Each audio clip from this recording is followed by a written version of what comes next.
I remember the sound right before everything went black. The clinking of cutlery, the muffled laughter, and then silence. My head hit the edge of the table.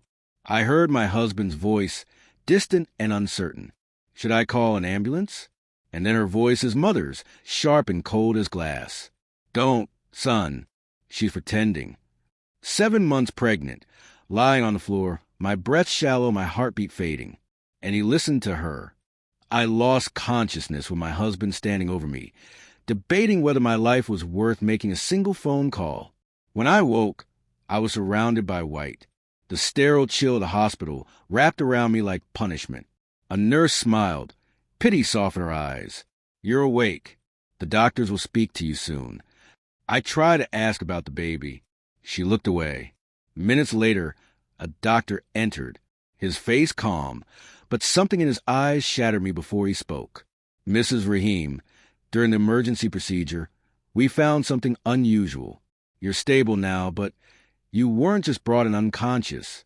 Someone administered a sedative, strong enough to stop your heart. I froze.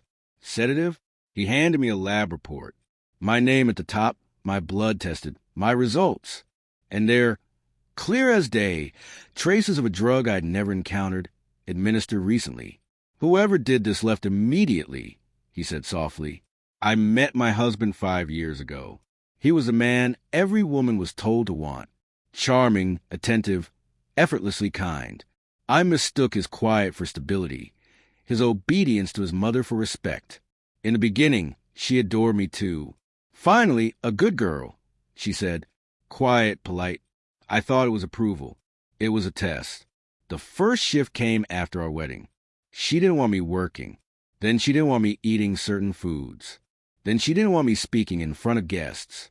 My husband, my once prince, nodded to every demand.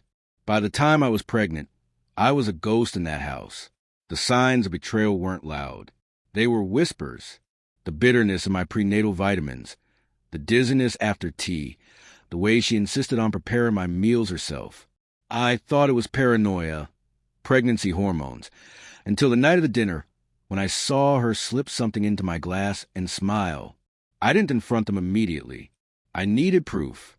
I waited, watched, listened.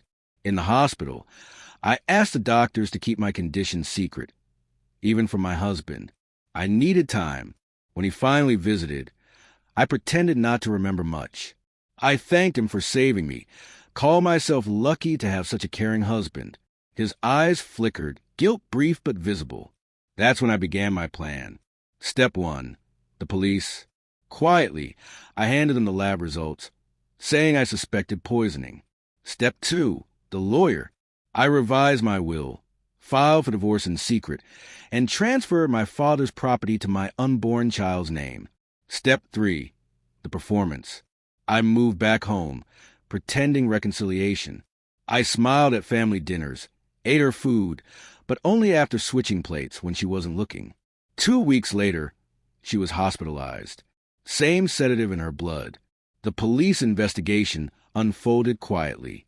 They found traces of the substance in the family kitchen, hidden among the spices. Her fingerprints, her handwriting on the label. My husband tried to save her, but when questioned, he broke. He confessed he had known. He thought it was just to scare me. Their plan had been to make me collapse, call it stress, ensure I lost a baby. They lost everything instead.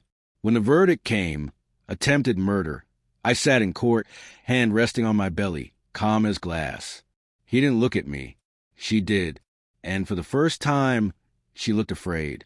Now, when I lie awake at night, feeling my child's heartbeat beneath my hand, I remember that floor, that moment, that silence before darkness.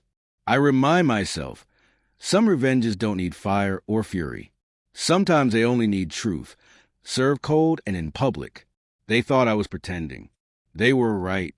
I pretended to forgive so I could finish what they started